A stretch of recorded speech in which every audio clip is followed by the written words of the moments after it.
Hi, Angel here. Thanks for stopping by. Today I'm going to talk about Make Space, a book written by Regina Wong and published just a few months ago in August 2017. And I got to review that book on NetGalley, and so I thought I'd do a quick little favorite things that I learned from that book review. So without further ado, let's jump into it. Number one thing that I got out of that book was that reducing clutter does not mean reducing your quality of life, does not mean reducing the number of things that you have in your life to enjoy. Rather, reducing clutter helps you really enjoy the things that you have more. It helps you really hone in on the things you really, really want, the things that really bring you joy, the things that really represent the person that you want to be. And so instead of having a lot of clutter like I still do in many areas of my life, you could have just those things which really represent the lifestyle, the design, the kind of things that you want to have in your life that really bring you joy, that really are useful to you. And when you cut out all the clutter, then you really have time and space and mental space and energy to enjoy more fully those things that you do have in your life. So that was really probably the main thing and the number one thing that I got out of that book. And it was a nice short read. And she's a self-proclaimed minimalist, Regina Wong, that is, the author. And so she talks somewhat about some criticisms that she's had over the year and some of the experiences that she's had in going through that. But I really related to that. That resonated with me, and I think that's very true. As I have reduced clutter in my world and in my mind, I'm finding it easier and easier to have the energy to really enjoy the things that I have in my space and the relationships. As I've reduced some of my relationships, I have more time and energy to really make the relationships that I really care more about even more strong. And so I think that that's number two thing that I got from the book, is that clutter is not just physical, it's not just even mental, that it's all of that it even includes relationships. It really extends. I like to say, have said for a long time, how we do one thing is how we do everything. And this book really resonated with that idea for me. So she talks about mental clutter and how much energy that takes up. And even more than she talks about it, I thought about that a lot while I was reading the book, because I think there's a direct reflection there. So you can look at your external environment, your office space, your bedroom, your kitchen, and get a pretty good read on kind of how your mind is working, whether you've got a great workflow in there and things are clear and clean and put in their right place, or whether things are a little crazy, a little disorganized, maybe a little dusty, as is the case in my mind and my world. And there are things, to be fair, there are things about that I like. There must be serving me, otherwise I wouldn't still be doing that. And at the same time, there are things about that I am in the process of changing, because I recognize that they don't really serve the person that I'm trying to become to reach these bigger goals of mine. So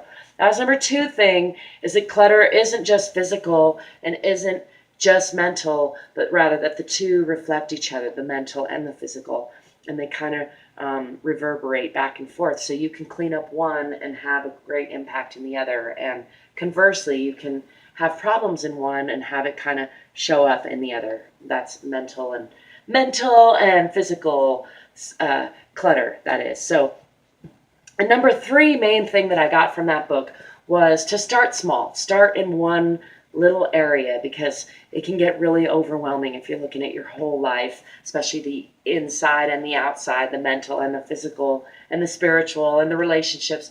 It can just be completely overwhelming, and you can just, knock shit over on the coffee table and leave it there, add to more clutter, not want to open the mail. I know, because I have really gotten in a kind of a pickle, as they would say, a little bit of a predicament of not taking care of my business as well as I know I want to and should, because I got overwhelmed with the clutter in my mind and the clutter in my life. And I to know where to start. And so it's been helpful to just start. I rented some space, and so that helped me prioritize. Like I needed to start with that space so that I could rent it out. And as I've done that, I've gotten better and better at gaining momentum of just tackling one area. So my desk is an area that I'm tackling more routinely because I work there every day, and it's kind of a problem area that I let get out of hand. My kitchen table was a problem area, and I'm happy to say because of the renting space thing, it is helping me.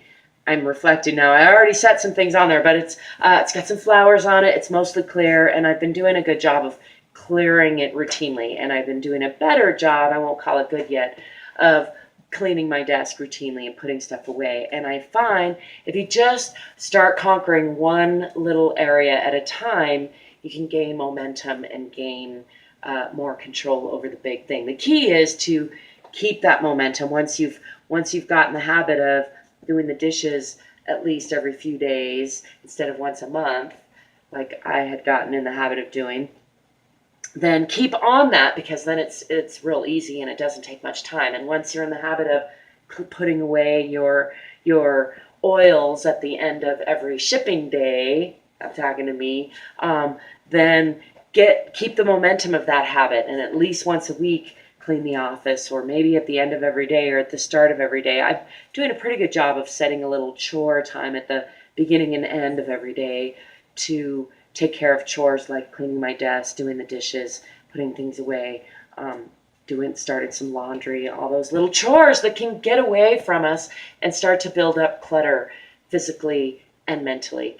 And I guess that's my little personal pro tip that I would add to those 3 things I learned from Make Space by Regina Wong, is to put in a little extra time, set aside a little time in your routine for repairs, for painting, for upkeep, for cleaning, because again, I miss kindergarten, so that might seem like a no-brainer to you, but I'm just now in my late 40s figuring that out in a real concrete way. If I set aside, 5 minutes per hour for cleanup time, and one weekend per season to paint and repair things, and one day a week to clean the house and take care of maintenance on the house, then those things don't add up and build up to such an extent that they become overwhelming. So I'm trying to do a better job of that, and that's my advice, my little pro tip extra. And this has been my review of Make Space by Regina Wong, and I'm making the 3 fingers because this was 3 things, the 3 main things that I learned from Make Space from reading that book. I recommend it. I gave it a 4 out of 5 stars. It's a pretty good book. It's a quick read. It's definitely helpful if you need some inspiration on clearing clutter. And she's got some good stories and some good tips and tricks. So I recommend it.